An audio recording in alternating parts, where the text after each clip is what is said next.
Hello and welcome to Reconnecting with Care, Strategies for Reopening School with Clarity and Compassion. My name is Dr. Megan Sweet and I am a career educator. I've been a teacher, a school administrator, a district administrator, and I've worked at the school, district, county, and statewide level here in California. I have a doctoral degree in education change management, and I'm also a trained mindfulness practitioner, and I'm internationally known for bringing mindfulness to education. So you can expect today, you're going to see a little bit of both, a little bit of that mindfulness in there, as well as lots of education training. Here's what we're going to talk about in the next half an hour. First, we're going to talk about the elements of servant leadership. Even though the title of this presentation is Reconnecting with Care, I happen to believe that taking a servant leadership stance is a really important way to begin that reopening. We're going to talk about a little bit about how to use empathy to reopen school, and then we're going to talk about self-care and why that's an important component to being an effective leader. You all already know this, but just to kind of clarify where we're at in the world, teachers are stressed out. Last year, teaching through the pandemic was incredibly stressful for teachers across the country. Many have left the profession, and many are already looking to leave, as well as leaders as well. So we've already had, before the pandemic, as most of you already know, a pretty high teacher shortage and lots of teachers who are leaving the profession, and that's just accelerating because of the stress of the pandemic. So your staff are stressed out. We know that already. And the pressure is on you. Parents are stressed out too. There's a lot of pressure and talk about making up for learning loss for kids from last year. I don't happen to actually believe that's a true thing. They learned differently last year than before, and the idea of trying to make up for that lost time to me feels unrealistic and actually not to the benefit of kids. There's also a lot of pressure, though, on schools, not only to make up for that learning loss, but also to help children feel whole again. There's a lot of expectation on schools to be able to address all of the pain and suffering that students went through last year, just living remotely and learning remotely and not being connected with their peers. As we already named, we need to support our staff, teachers, and as well as other staff who have been overworked and just feel demoralized, especially by some of the ways that our community members have shown up or not shown up for our schools. And again, then just addressing the larger traumas that your community has faced this year. I know this is all new as school leaders or as school teachers to be able to address all those things. And that's obviously not reasonable, but I know that that's what the pressure is. I'm sure it's true that at least in most of your school communities, you have possibly had family members who passed away. And also for all of us, we've just seen the impact of not only the coronavirus itself, the impact of the isolation that we've had by sheltering in place, but also the other pandemic that we've been living with in this country for a long time, which is the pandemic of implicit bias and systematized racism in the United States. That was on full display for all of us last year as well, with lots of notable moments of people of color being killed, and also just the Black Lives Matter movement really taking hold of our imaginations and are motivating us to act. So there's a lot of different places where we're being asked to change because of the pandemic, and that's a lot to put on school folks. So what do we do about it? How do we start to address some of those challenges that you've all named, or that I've named, sorry, about what's coming up for you? And I know that a lot of you are really tired already and are trying to get into summer to rest, but what do we do when we start back to school in the fall? What I would say is what's really called upon us when we return to school in the fall is leadership and being strong and foundational leaders for all of our participants that are coming back to our school, whether those be parents or students or staff, and also find to do it in a way that's going to be sustainable for us. Anybody who is a leader, that includes a classroom teacher or somebody who supervises others, knows that leadership is situational. It changes from situation to situation, and we need to show up in different ways. It's influenced by our culture and our values. So how we see ourselves, the way we believe or we were raised to treat other people, the role of our voice based on gender and identity all come into play when we're leading. It's dynamic. It can change over time, depending on the team and the task. So not only are the situations maybe call different leadership approaches forward, but also even within that same team, sometimes the way we need to lead changes. It's personal. So it really is often influenced not only by our culture and our values, but our relationship with ourselves. And we'll talk a lot about that today. It's male dominated, so I just want to be very real about that. We know that. Most leaders in our countries continue to be white and male. And that gets to my final point, which is it's also white dominated. It's reflective of and to the benefit of a culture of power, which in the United States is white identified folks. So that's the traditional vision of what leadership is. And what I'd like to offer is that there's other ways that we can go around that, but also leadership is going to change. So I'm not going to be able to give 100%, here's what you do, here's the checklist to follow to be able to open school in the fall easy and with no problems. However, I will provide some mindsets for you to think through. And the person whose mindset that I'd like to offer is by this person named Robert Greenleaf, who founded or coined the phrase servant leadership. And he said that leadership is about service to others and a commitment to developing more servants as leaders. It involves co-creation of a commitment to a mission. So as we think about returning to school in the fall, being in service of the students and families and community members that will be returning in the fall will help us to orient, in my mind, in the right way, in a way that's going to be more open and inclusive. And hopefully will also do as Robert Greenleaf suggests, inspire others to also shift their orientation towards being of service. And that really allows us to move a lot farther towards our common mission, which is providing high quality education to our students. Here is Robert Greenleaf. I just want to give you a little bit of a sense of who he is really quickly. He was a retired AT&T executive when he wrote this book called Servant Leadership. And he said that service should be this distinguishing characteristic of being a leader. So more than anything else, being of service should be the thing. He got his inspiration from Hermann Hesse's Journey to the East. If you know that story at all, it's about a group of men who are traveling in the East, and they have what they think is a servant with them, a character named Leo, who helps them on their journey, but also acts very much as somebody who takes care of them, makes sure that they have enough food and water, other things like that. And the men treat him as a servant. Eventually the group breaks apart, and the main character of this book finds Leo later, and he discovers that actually Leo is a very powerful, important leader in his community, but that the way he leads is through this service. And this character Leo really caught Robert Greenleaf's attention, and it's kind of as the birthplace for servant leadership. And what Robert really believed was that if we're in service to others, it brings more joy to all parts of our lives, and it makes for better business. And I would say it makes for better schools. So that's what we'll talk a little bit about today. The main thing with servant leadership is a shift in orientation from the top down. This is showing an Army general here, but you can imagine a principal or even a teacher in this place here, where it's top down and everybody else is just following the lead of the leader. You listen to them, you make sure that they're happy, and you attend to their needs first. In servant leadership, it's the other way around, where actually the team is what's being held up, and the boss or the leader, whether it's a teacher or a principal or whomever else, is behind and raising up the team. So their goal is to really make sure the team is elevated rather than themselves. So that's the main shift in orientation. Many of us know this graphic, and I bring it forward because I think it can help us, especially as educators, because this is one we've looked at a lot.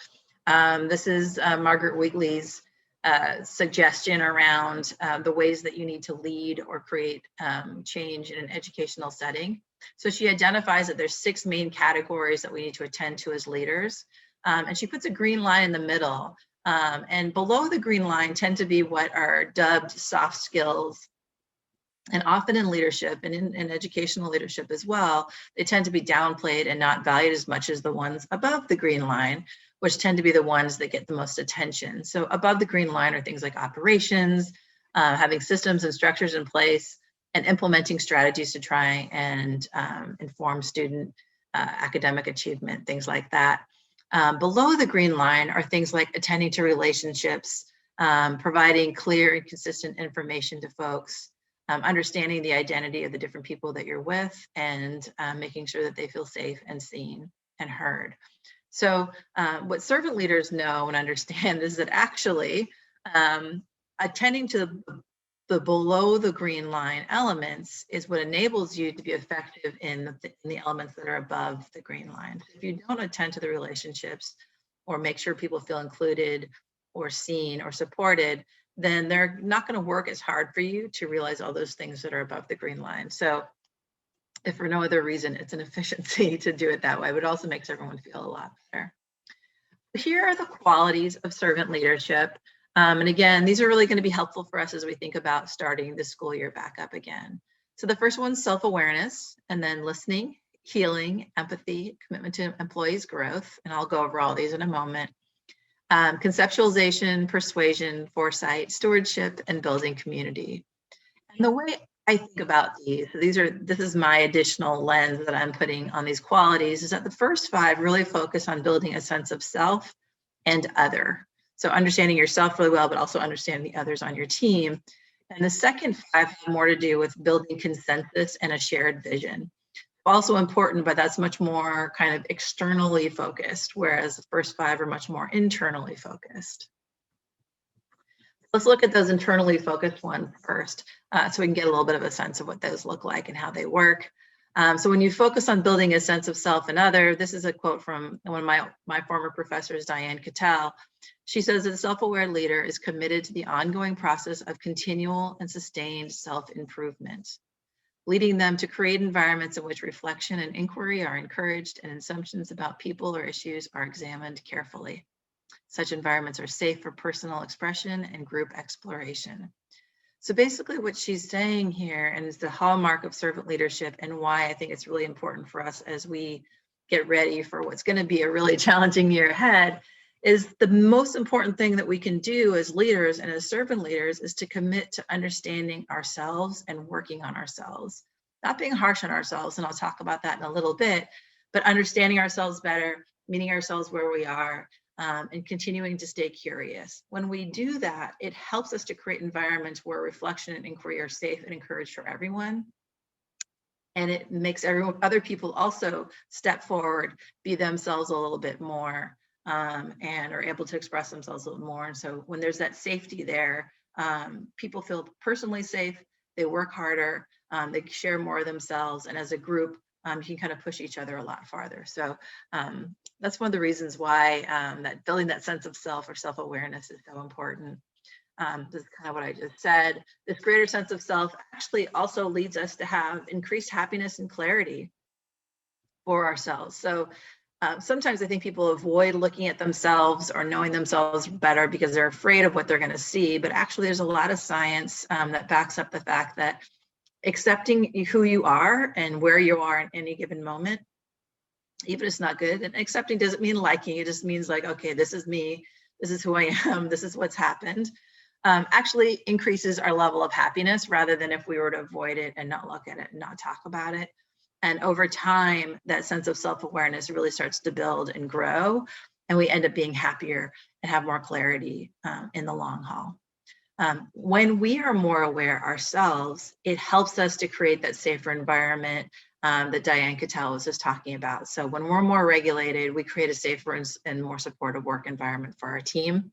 So my first step in terms of getting ready for school in the fall and for that reopening is committing to getting to know yourself better. Here's how I suggest we do that. This is an approach that I've developed. It's called the 3 I's. And what I would suggest is that by learning to look at yourself and your work and your life through these 3 lenses, you'll gain that self-awareness that will help you to feel so much better and be more effective in your job. So the first lens is intellect. It's the one that we, especially in Western countries, know really well, and as educators know super well. It's what we mostly teach our kids. So that's logical thinking and reasoning. It's what allows us to compute in math and write essays and do all those kinds of things. It's those hard skills that we often try and develop in our students. And it's a fine lens to have, but it actually isn't always accurate, and it's not complete. So that just gives you one slice of the picture of what's going on. So the second lens is what I call insight. And the lenses are shaded there for a reason, because our insight really has to do with our culture and our norms, our beliefs about ourselves and others, also our past experiences. So it's our kind of our self-identity and our experiences of ourselves. And our insight really colors the way we see the world. So it's a really important lens for us to become familiar with. Insight is also perspective taking. So it's learning to look back at past experiences, whether at work or at home, and learning how whatever you did worked or didn't work and how you might want to change in the future. And the third lens is intuition. And intuition really is about getting out of our thinking brains and back into our bodies again. So learning how to connect head, heart, and guts, and slow down and listen for the quiet and much more subtle information that our intuition can provide for us. That's often really important, and it's actually often what we ignore. So because it's quiet and sometimes says stuff that we don't want to hear, we often will push away what our intuition is telling us. And I would suggest that actually when you learn to have all three of those lenses operating at the same time, then you're going to be the most effective. So when you put them all together, it's called the 3 I's. And when you use all three lenses together, I call it having three-dimensional sight.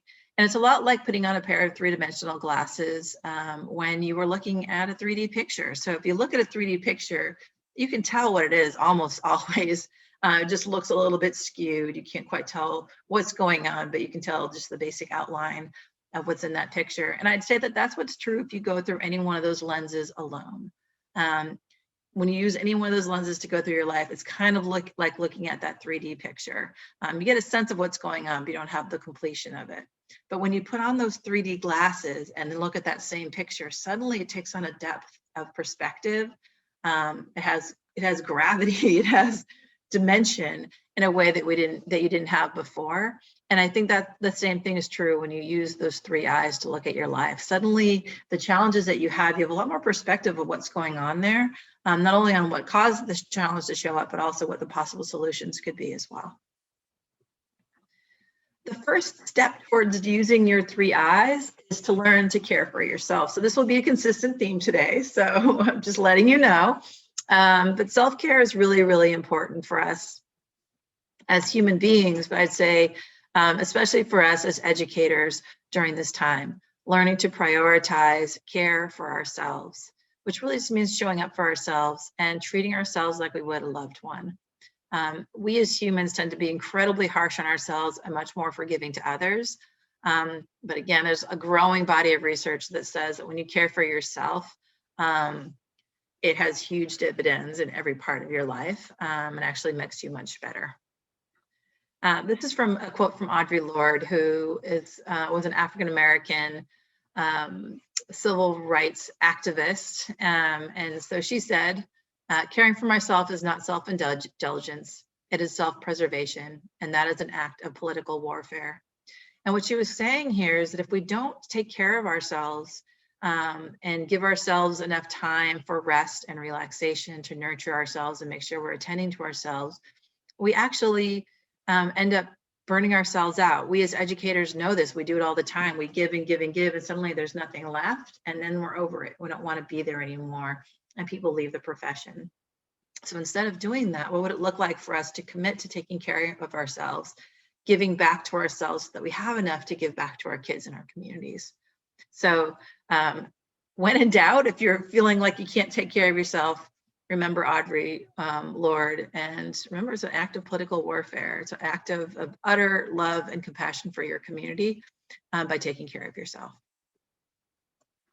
Here's how that self-work works and the servant leadership works in what I conceive of as the best way to go about creating the bright conditions for schools. So I call it the self-work schoolwork cycle. We've been talking a lot about what this self-work is already, but when you commit to self-care and to understanding and knowing yourself a lot better, what happens is you develop a greater sense of self and more self-compassion. So you start to love yourself a little bit more and you like yourself a little bit more. When that happens, it enables you to enter into and stay in difficult conversations without checking out, either emotionally or physically or any other way. When you're able to do that, that readies you to do the school work, the really important work of transforming our schools or of opening schools in the fall after, a year and a half of pandemic instruction. So that self-work is really important because it readies us for that. When you start the schoolwork, kind of similarly, what we need to work on then, and this is kind of step 2 of reopening in the fall, we need to develop a culture of trust and accountability in the groups that we're leading. So if you're a teacher, prioritizing building a culture of trust and accountability with your kids is going to be really important right off the bat, to make sure that students feel safe and welcome to come back to school. If you're an administrator, same thing for your teachers and your staff, making sure that they feel like they're safe and that there's some accountability there for behavior when people aren't behaving well, to hold people accountable to some common norms, but also to create a place of trust. Whereas Diane Cattell says people feel like they can be vulnerable and enter into that space and be their whole selves. When that's in place, then it readies the team for collaboration and transformation. So again, and then bringing this back to Robert Greenleaf's idea of servant leadership, when we create this space where people can step forward and be themselves, then it starts to create an engine where people will keep working, and then you can really start to create change together, and people will step in and will help you. So it's kind of creating that body of servants that Robert Greenleaf talked about. Another way of thinking about the self-work schoolwork cycle, which I think helps some people, is to think about it like a yin yang. So on the white, or in this image, the clear side is often attributed to the yin or female energy, and that has to do with nurturing and care. And in this instance, the yin side is really around attending to and acting on yourself. So providing that care and support and nurturing to yourself. When you do that, it readies you for the yang side, which you can imagine being acting on or being in the world or doing that school transformation. And just as the yin yang is a never-ending kind of spiral of the yin and the yang going back and forth, the same thing is true for self-work and schoolwork. The more you do the self-work, the farther you're able to go with the schoolwork, but that schoolwork is going to teach you stuff about yourself, about your team, that's going to cause you to go right back into learning about yourself a little bit more in self-work. So it is a never-ending cycle. And the good news is we keep growing and we get to keep improving, and it gets easier. So I introduced these 10 qualities of servant leadership. I've spent quite a bit of time now on self-awareness.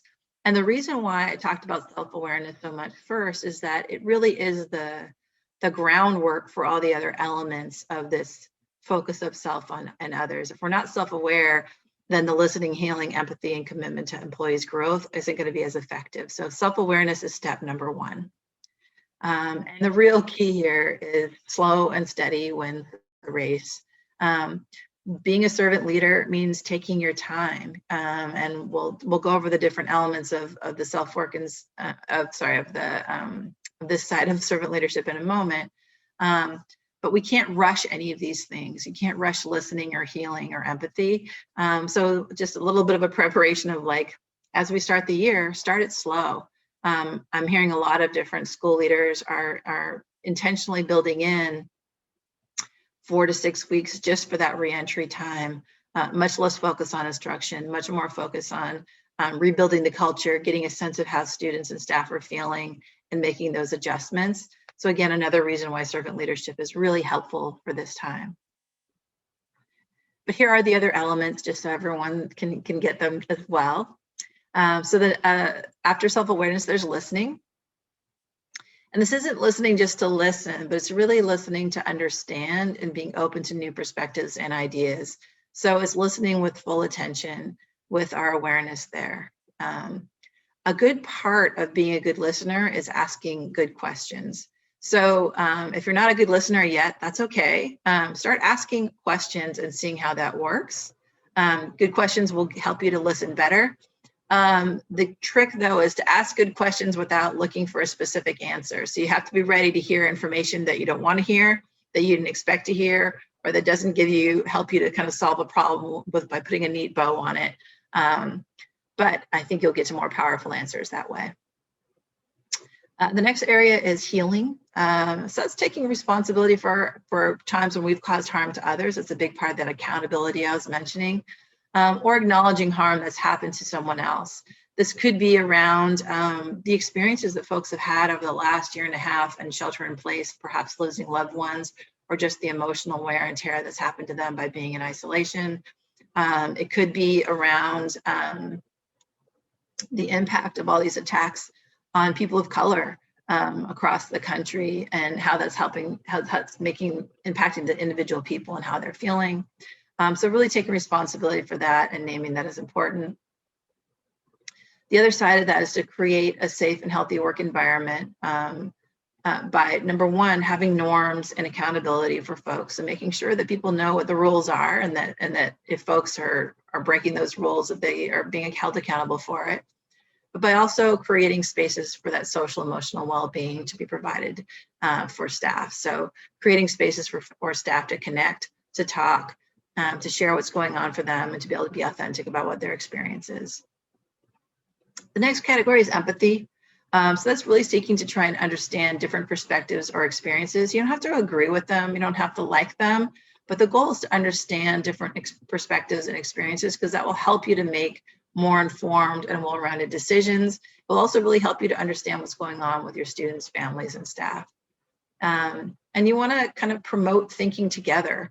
So part of this empathy is actually just a free exchange of ideas. So again, when there isn't a right answer that people are guessing at what you want it to be, but instead a genuine invitation to share ideas and have open dialogue, you'll be surprised at what comes out. And I think almost always really happily surprised. There's lots of good ideas that are just kind of sitting in people's minds that they don't always share because they don't always feel welcome to do so. This last one is often controversial to leaders. There's also some research to back this up, and I always forget the name of the researcher who did it, and then I always tell myself I'm going to remember it, and then I forget.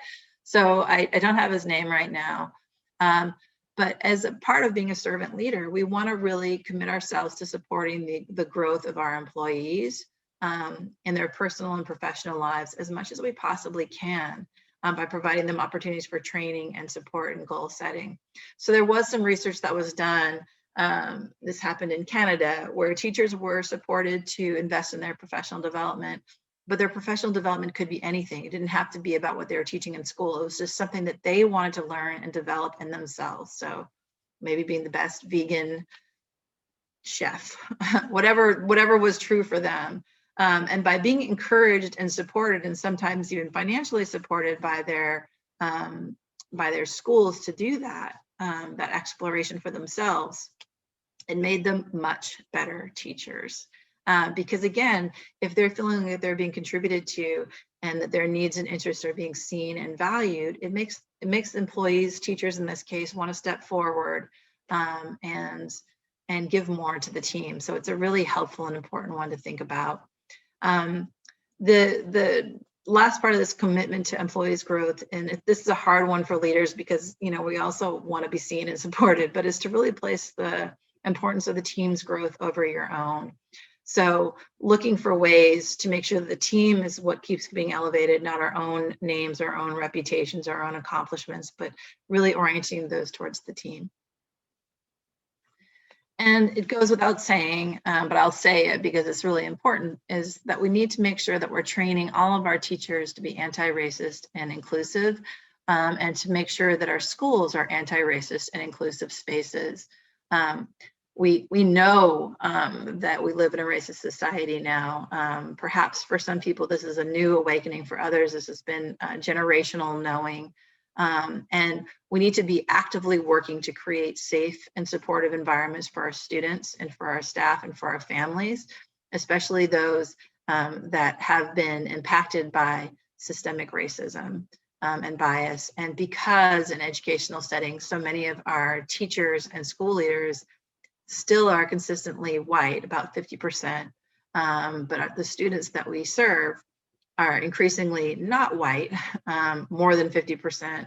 It's really important that we make sure that all of the adults that are working with students are actively anti-racist and creating inclusive, safe spaces for students, whether it's based on race, sexual orientation, gender identity, so on and so forth.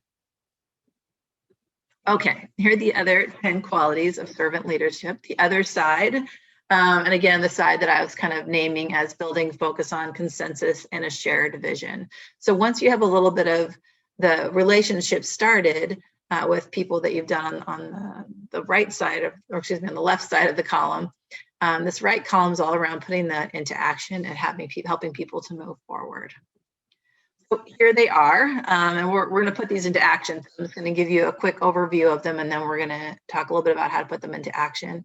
The first one is conceptualization, which really basically means keeping your eye and your team's eye on the bigger picture. So not losing sight of the bigger goals by focusing on small little day-to-day things. So this means we can't be micromanagers. We have to bring ourselves forward into being much more future focused and helping our team go that way as well. The second one is persuasion, which is really helping to come to shared consensus around and ownership of the direction and decisions that you're making. Doesn't mean everyone's going to like it. Doesn't mean that everyone thinks it's their favorite choice, but everybody understands the direction that we're going in, and they're committed to working there. The third is foresight, which is using the insight that we've talked about already a little bit, using our insight to evaluate past experiences and look for patterns and anticipate future events. So as you're leading a team, you always want to have your eye out a little bit towards what's coming next, what might be happening, how we might want to make sure that we can stay connected and learn from the past experiences to make sure that as we're leading forward, we're not going to make the same mistake again. Stewardship, really, really important. Basically just means that we have to take responsibility for the team's performance norms and individual interactions. As the leaders of the teams, it's our responsibility what the culture is like on that team, what the performance is like. And as the leader, this is the place when we step forward and put ourselves in front of the group and we take the ownership there. And finally, building community. And this is really just about creating a safe and joyful place to work. Plenty of research on this too, for educators as well as for other industries. All of us do better when we're in a place where we feel connected to the people we work with, where there's joy and fun and there are relationships. So part of being a servant leader is just making sure that there are those opportunities to connect, not necessarily about work, but just as human beings living in the world to build relationships and to have fun together. So why is servant leadership important? I've talked a lot about some of it, but here's some research just in case you wanted to make sure it was a good idea. This first one comes out of Google. So Google's a large company, and they're always really curious about their own performance. And they did a study of themselves. They have a people analytics team, and they studied themselves to try and understand what qualities made the best employee and what qualities made the best teams. And their top employees had strong interpersonal skills. So this is above and beyond their technical ability, again, their intellectual ability to do their job, whatever the training was. That was less important than their interpersonal skills, their ability to connect and interact with other people. So their top employees were good communicators, they had empathy towards others, and they were good coaches, even if they were just on a team and not necessarily the boss. They helped each other, their teammates along. The top teams, this is all stuff that we've already been talking about, but just to reinforce it, promoted emotional safety. And people on those teams exhibited emotional intelligence, so they understood their own emotions and what was going on for them. And they expressed generosity, empathy, curiosity, and other positive qualities towards their teammates. So again, not the teams that had the most Ivy League credentials to their names, not the teams that had the most technical ability. The top performing teams were the ones where people felt emotionally safe, where they felt like they could make mistakes, they could be seen for who they were, where their identities were respected, and where it was safe to make mistakes and to learn and grow together. Lots of research on servant leadership itself, and it's linked to a lot of the same qualities that we've been talking about. Increased engagement, people feeling like they're thriving at work, that their work is meaningful, that they feel good, and they have a positive work-life balance. And there were reductions in some of the things that we really need to pay attention to as we're reopening this fall. Emotional exhaustion and depletion, turnover and cynicism. So again, servant leadership has a lot to offer us as we think about opening in the fall. into that self-work, school-work cycle that I introduced. The self-work, the benefit of that is that self-care prevents our own personal burnout and promotes our resiliency. And when we're embodied, we're able to create better environments for our staff. The schoolwork side of that, when staff feel seen and supported, they give more to the team. So the team works more effectively, they give more back, and they reinforce those positive norms, and they kind of build on themselves. So again, as Robert Greenleaf said, wanting to create their more servants, that safety and what just kind of got proven by Google, those teams where there is that emotional well-being are the most effective teams. So this is why, as we start the school year, we want to start focusing on this service element. How do you do that? I know I've been talking a lot too, and I apologize. We're almost through the presentation, but I just want to make sure you're walking away with some key skills here. So before we even get into how we do it, I do want to say how we don't do it, because I think servant leadership can get misconstrued or misunderstood. Servant leadership is not passive. This isn't about not having a perspective, not having our own viewpoints or decisions about where we want the team to go. It's not about that. It's about being in service, which is different. It's not democratic. So even if we're in service of our team and we're wanting to make sure that we're listening and including others, it doesn't mean that we're now voting on every decision. As the leaders of our classrooms, of our schools, or of our communities, we're still the ones that are in charge. And when we build consensus and agreement about where we're going, that doesn't necessarily mean that it's done by vote. Similarly, it's not directionless. We're not just kind of sitting around all day trying to feel good with each other, but not actually getting any work done. It's not about that. And again, it's not about kind of responding to every single whim or sense of what each individual wants. It's about listening well, understanding, and looking for those larger themes. Again, not leaderless. Servant leaders are very strong. Just because they're not at the front, they're not always as seen or as forward, doesn't mean that there isn't a leader there. But it does feel differently that way. As I've said, it's not quick. Servant leadership is not the most efficient leadership style or leadership approach, especially if you want to move quickly.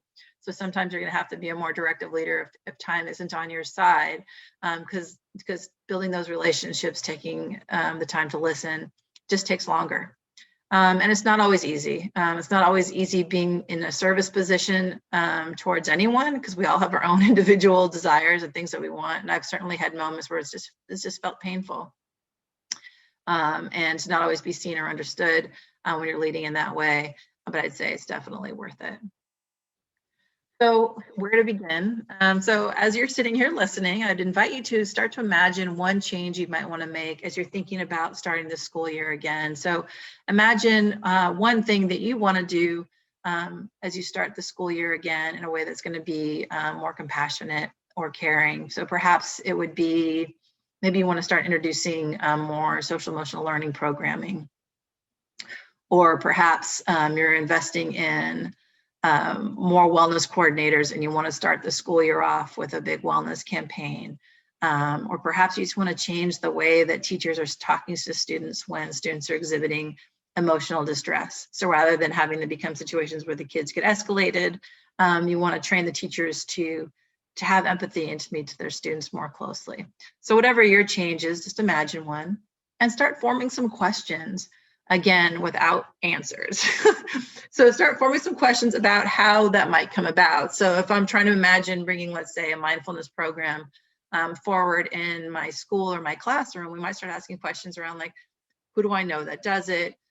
What are some programs I might be able to access? Is there a budget for that kind of programming? What might the staffing look like? How might I train my team to do this? Do I need to talk to parents about it? So again, just starting to ask some questions about whatever this is that we want to bring forward. It's helpful to think about it perhaps using the 3 I's as that lens. So again, those 3 I's are a helpful lens to help us start thinking about different parts of it. So on the intellect end, you might want to start asking yourself, what do I want to know? What do I need to know about this thing? What do I need to know about mindfulness to be able to bring it forward? Insight might be, how might the past influence how the community takes up this change? Have we tried to implement a social emotional learning program before? What worked about that last implementation? What didn't? How might I want to change it? And then intuition is like, if I slow down, what do I think I know about my community and how this might land? What are some places that I can just sense knowing my community and listening more carefully to myself? What are some things I might need to attend to that aren't necessarily on the surface?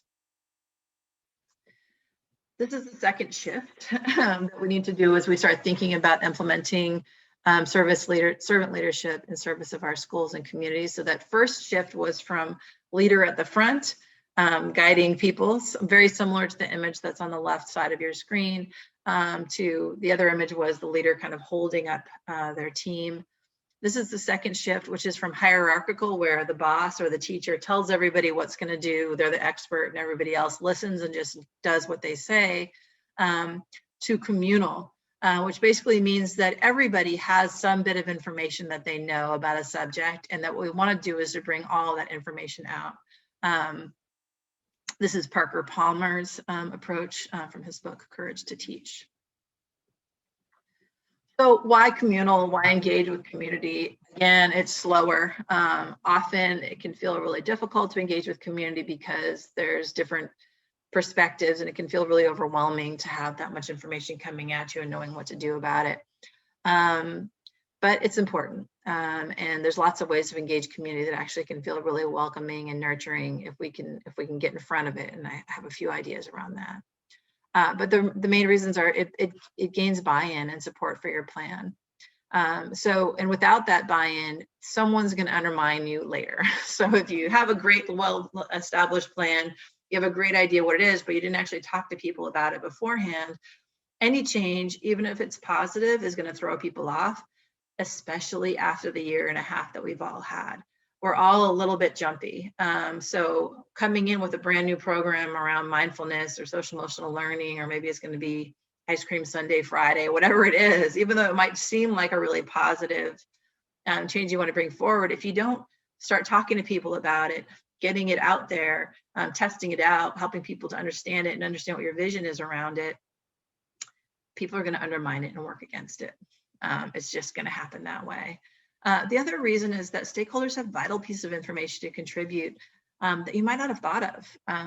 I like to think that I think really through a plan from beginning to end, but consistently I am reminded that I have blind spots in my own thinking based on my own experiences, my own learning, what I know, even just my own biases and what I favor.